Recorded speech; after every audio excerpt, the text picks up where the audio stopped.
না যে ভিডিও রিলসগুলো এখনো আমরা সোশ্যাল মানে গণযোগ মাধ্যমে যেগুলো দেখতে পাচ্ছি যে 30 সেকেন্ড দিয়ে কি হেমা চাকমাকে জাজ করা যাবে। ব্যক্তিগতভাবে যারা আমাকে চিনে তারা অবশ্যই বুঝতে পারবে যে হেমা চাকমা একজন কীরকম। সবসময় একটা আইডিওলজিকে ধারণ করি যেটা আমার আদর্শের পরিপন্থী, সেটার বিপক্ষে আমি যাব না। এখন একটা সংসদে যেহেতু আমরা একসাথে আছি, আমার সাথে সবার সাথে মিশতে হবে।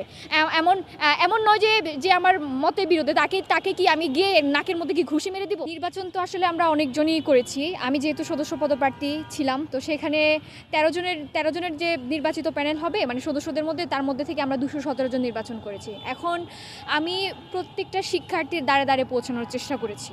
যেমন আমি যদি মেয়েদের কথা বলি, মেয়েদের 5টা হলে প্রতিদিন রুমে রুমে গিয়ে আমি প্রচারণা চালিয়েছি। এবং সেই সাথে ছেলেদের যে বিভিন্ন হলগুলো ছিল, মেয়েদের তো অ্যাক্সেস ছিল না যে আমরা হলে যাব, মানে গেস্ট রুম অবধি আমরা যেতে পারতাম। তো সেক্ষেত্রে আমার যারা বন্ধুবান্ধব ছিল, সিনিয়র জুনিয়র যারা ছিল, তারা সবাই আমাকে নিয়ে প্রচারণা করেছে। এবং আই থিঙ্ক যে তাদের মাধ্যমে আমার লিফলেট পোস্টার যেরকম পৌঁছে গিয়েছে, আমার কাছে মনে হয় যে আমার বন্ধুরা যেরকম সহযোগিতা করেছে ঠিক সেভাবে আর কি আমি ওই জায়গায় গিয়েছি।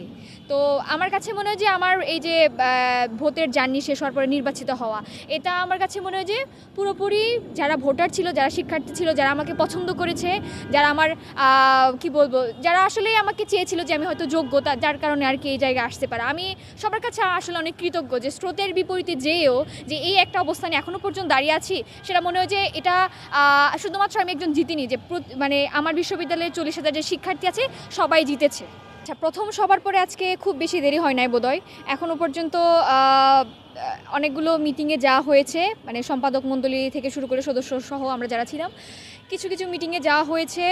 তো যেই বিষয়টা আমি সবসময় বলতে চাচ্ছিলাম, নির্বাচনের আগে আমরা বিভিন্ন প্যানেল থেকে দাঁড়িয়েছিলাম, বিভিন্ন মতাদর্শের মানুষ আমরা দাঁড়িয়েছিলাম। তো সেই ক্ষেত্রে নির্বাচিত হওয়ার পরে যে জিনিসটা হয়ে গেছে, আমরা এখন সবাই ডাকসু সদস্য, বা মানে ডাকসু একটা পরিবার। তো সেক্ষেত্রে শুরু থেকে প্রথম যে সভা হয়েছিল, জিএস ভাই যিনি ছিলেন তিনি বলেছিলেন যে আগে আমরা যে মতাদর্শে থাকি না কেন, এখন বর্তমানে শিক্ষার্থীদের নিয়ে কাজ করার ক্ষেত্রে আমাদের মতাদর্শ কিন্তু একই ধরনের হতে হবে, যেটা শিক্ষার্থীদের কল্যাণে। এখন আমার যে কথাটা সবসময় বলতে চাই যে আমি তো একটা নির্দিষ্ট আইডিওলজির মানুষ। তো সেক্ষেত্রে আমার যে চিন্তা ভাবনা সেগুলো যদি শিক্ষার্থীদের সাথে অ্যালাইন করে, তো অবশ্যই আমি সেই কাজগুলোই করব। প্রথমত আমার মেন যে পরিচয় সেটা হচ্ছে আমি ঢাকা বিশ্ববিদ্যালয়ের একজন শিক্ষার্থী।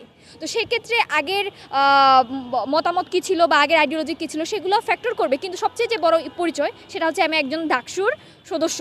তো সেক্ষেত্রে ডাকসুর সদস্য হয়ে যে আমার যে কাজগুলো করার কথা সেগুলো আমি করব।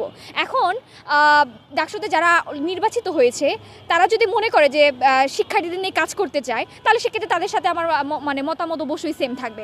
কারণ আমি যতটুকু জানি তারাও তো শিক্ষার্থীদের নিয়ে কাজ করতে চায় এবং আমিও ট্রাই করতে চাই। কিন্তু সেক্ষেত্রে যদি দেখা যায় যে ইলজিক্যাল কোনো কথাবার্তা হচ্ছে বা ইলজিক্যাল কোনো দাবি দাওয়া চলছে, সেক্ষেত্রে আমি অবশ্যই বিরোধিতা করব। কিন্তু যদি শিক্ষার্থীদের কল্যাণে হয়, সেটা শিবির হোক, বাম হোক, ডান হোক, নো ম্যাটার হওয়া যাই হোক না কেন, শিক্ষার্থীদের যদি কোনো স্বার্থের প্রশ্ন থাকে, শিক্ষার্থীদের অধিকার নিয়ে কথা বলে, তাহলে আমার একসাথে কাজ করা লাগবে।